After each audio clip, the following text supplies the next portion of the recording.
ఈరోజు మా petitions committee సమావేశం అసెంబ్లీ మీటింగ్ హాల్లో జరిగింది. ముఖ్యంగా విశాఖపట్నంలో స్టీల్ ప్లాంట్ రీహాబిలిటేషన్ కార్డ్స్కు సంబంధించి ఏపీ రిఫ్రాక్టరీస్కి గతంలో ఇచ్చిన 174 ఎకరాల స్థలం, ఇంకొన్ని 22A సమస్యల మీద సుదీర్ఘంగా చర్చ జరిగింది. మెయిన్ సబ్జెక్టు మా సీనియర్ సభ్యులు పల్లా శ్రీనివాసరావు గారి ఏరియాకి సంబంధించిన దాని మీద ముఖ్యంగా ఏపీఐఐసి ఇండస్ట్రీస్ డిపార్ట్మెంట్ వారితో చర్చ జరిగింది.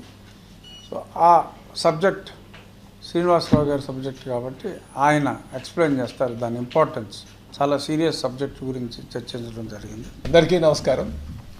ఈరోజు పిటిషన్ కమిటీ మరి చైర్మన్ గారు అటువంటి రఘురామరాజు గారు ఆధ్వర్యంలోనూ, అలాగే సభ్యులు పెద్దలు కొంతాల రామకృష్ణ గారు, విష్ణు కుమార్ రాజు గారు, అలాగే జగన్మోహన్ గారు, నాతో పాటు అందరూ కూడా పాల్గొన్నారండి.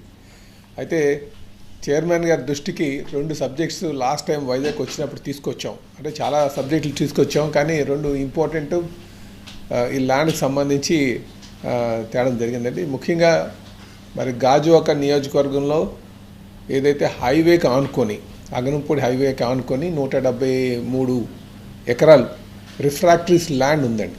అంటే ఇది 1991లో ఏపీఐఐసి వారు, అప్పుడు ఐడిసి అనేవారు, వాళ్ళు ఏం చేశారంటే ఒక రిఫ్రాక్టరీ కంపెనీకి ఇవ్వడం జరిగింది.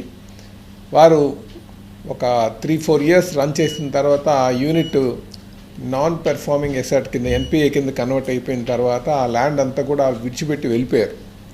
వాటికి కొంత డబ్బులు లోన్ ఉంది దానిపైన, అంటే సుమారు అని చెప్పేసి ఉంది. ఆ తర్వాత ఆ లోను పైన 45 కోట్లకి ఎవరో థర్డ్ పార్టీకి ఇచ్చినట్టుగా వినికిడి ఉంది. థర్డ్ పార్టీకి 45 crores ఇచ్చేసినట్టుగా. కానీ ఆ విలువ, ఆ ల్యాండ్ విలువ ఇది సుమారు 175 ఎకరాలంటే అది 1000 కోట్ల పైనే ఉంటుంది. 2,000 కోట్ల పైన ఉంటుంది. 2,000 కోట్ల పైన. ప్రభుత్వ దృష్టికి, నా దృష్టికి వచ్చినట్టే ప్రభుత్వం దృష్టికి తీసుకెళ్ళాం. బాకీ 30 కోట్లు, విలువ 2,000 కోట్లు. విలువ 2,000 కోట్లు ఉంటుంది. సో అందుకనే దాన్ని త్వరితగతిన బ్యాంకర్స్తో మాట్లాడి, ఎందుకంటే ఆ కొనుక్కున్నటువంటి వారు ఎవరో నాన్ పెర్ఫార్మింగ్ ఎసెట్ని వాళ్ళు టేక్ ఓవర్ చేసి గవర్నమెంట్ దగ్గరికి వచ్చేటప్పుడు దానికి ఏపీఐసికి సంబంధించింది కనుక ఇది ఎన్ఓసి ఇవ్వనని చెప్పేసి అడ్డుపెట్టడం కూడా జరిగిందని విషయం మరి తెలిసింది. అందుకనే అది గవర్నమెంట్ దృష్టికి తీసుకువెళ్ళే విధంగా ఏ విధంగా చేస్తే బాగుంటుందని, ఏ విధంగా చేసినా సరే అది గవర్నమెంట్కి చేతికి వచ్చేటట్టుగా చేయాలనేది మా యొక్క అభిప్రాయం.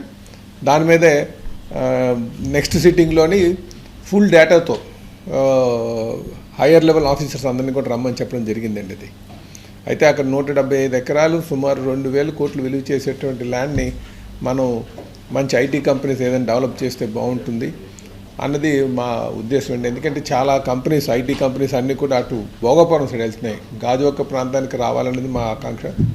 కనుక దాంట్లో మరి ఆ ప్రాబ్లమ్ని పిటిషన్ కంపెనీ దృష్టికి తీసుకొచ్చినంటే అది ఉన్నత స్థాయి అధికారులని పిలిపించడం జరుగుతుంది. ఖచ్చితంగా దీనికి ఒక పరిష్కారం తీసుకొస్తామని చెప్పి సందర్భంగా తెలియజేస్తున్నాను. దీంతోపాటు ఆర్కాడ్లో కొన్ని డౌట్ఫుల్ ఆర్కాడ్స్ ఉన్నాయి.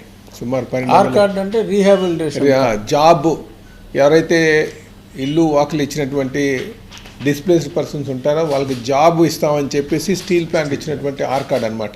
అంటే ఇంకా 9,000 మంది ఇంకా ఉద్యోగాల కోసం చూస్తున్నారు. అందులో ఒక 1,200 వరకు డౌట్ఫుల్ కార్డ్స్ ఉన్నాయని చెప్పారు. అది వివిధ కారణాలతో డౌట్ఫుల్ చెప్తున్నారు. కానీ ఆ కారణాలు కరెక్ట్ కాదు. ఎందుకంటే ఆనాటికి కొంత ఏజ్ అనే ప్రూఫ్ లేకపోవడం వల్ల, కొంతమంది ఈ ఫ్యామిలీ డిస్ప్యూట్ల వల్ల ఇలాగ ఉన్నటువంటి పరిస్థితుల్లో ఆ డౌట్ఫుల్ ఆర్కాడ్స్ ఉండిపోయాం అనేది నాకు పర్సనల్గా ఉన్నటువంటి అనుభవం.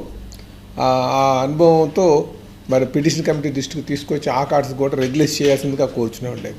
దాని మీద కూడా డిస్కషన్ చేయడం జరిగిందండి. దాంతోపాటు 22 ఇష్యూస్ మీద కూడా కొన్ని డిస్కషన్ జరిగిందని చెప్పి తెలియజేస్తున్నాం.